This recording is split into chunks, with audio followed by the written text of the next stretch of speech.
What's up everybody, Unrested here, and remember a few days ago when I was on the Dotonbuddy Bridge, I made a video on Sunday, I think it was, on the Dotonbuddy Bridge, and I said I had one more topic I wanted to talk about, but I couldn't remember it at the time. Just yesterday I finally remembered what I wanted to talk about. It was something I had read about in the newspaper, and it's kind of a concerning thing that I've brought up before, but this one's a pretty major deal that I definitely want to bring to light again. Because it's a new version of the same thing happening again, and that is bad reporting on Japan.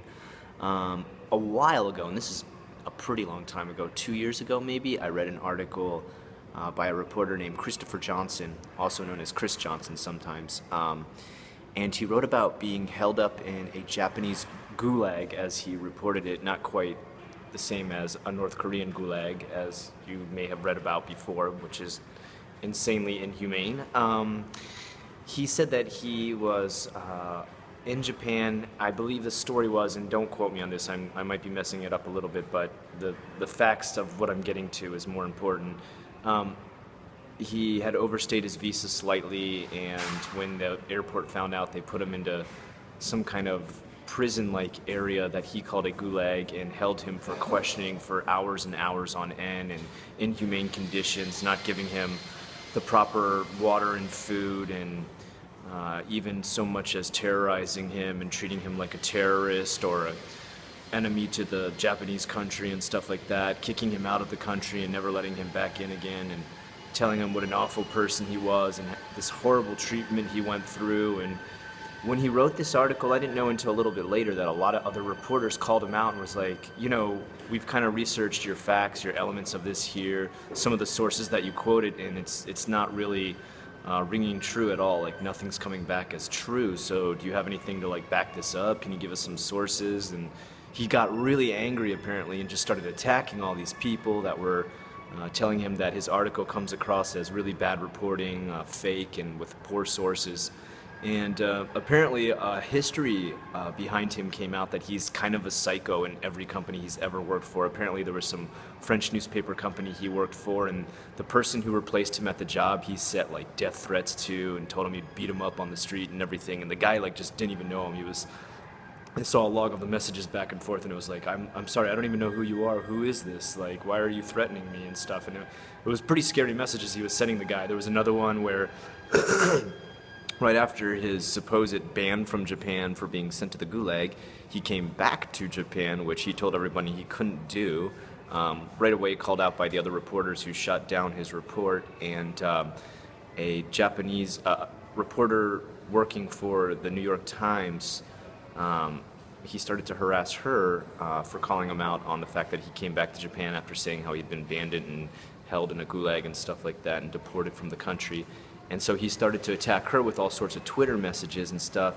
And then when she threatened him, saying that she would go to the police with the messages, he right away tried to say, oh, it wasn't me, it was somebody else. And then later, even after he tried to deny it, went into another rant of threatening her with physical assault and stuff like that. It was crazy. So research that guy a little bit. His name's Christopher Johnson, or sometimes Chris Johnson, a very, very common name. I think there's a baseball player somewhere in America named Chris Johnson. It's not him. And he is someone who has reported before about Japan. He's a little bit connected to Debito Aribaito, who I'm probably pronouncing that wrong, Aribito. He changed his name to a Japanese name that I'm not familiar with. Debito. Just remember the name Debito. He has part of his blog article on there. I don't know if they're still very strongly connected, because usually Debito would disconnect with a person who he found to be flagrantly going out of their way to deliver false sources and information. So I hope he disconnects any kind of connection to him. I rather like a lot of the stuff Debito writes, especially against Japanese police, because a lot of it's very true as far as harassment from police. But if you see anything else from this guy Christopher Johnson, or Chris Johnson, or whatever you want to call him, take it with a grain of salt, man. You know, check his sources, check what he's talking about, and do that with any media that you learn about Japan. Even my own channel, do that. You know, question some of my older videos, because some of the information has changed. My first video ever was about getting a visa in Japan. all of it's wrong now. All the laws have changed, and that's just a matter of time. That's just laws changing over 8 years. I didn't go out of my way to give you false information, but there's going to be times where my information is now false due to law changes, or maybe I did mess up. Maybe I didn't check my sources well enough. My first probably 10 or 15 videos, I wasn't as strict on myself because I had like 50 people watching my channel. As I started to realize how important it was, and some people started to yell at me like, hey, where's that source coming from? I realized I've got to quote everything.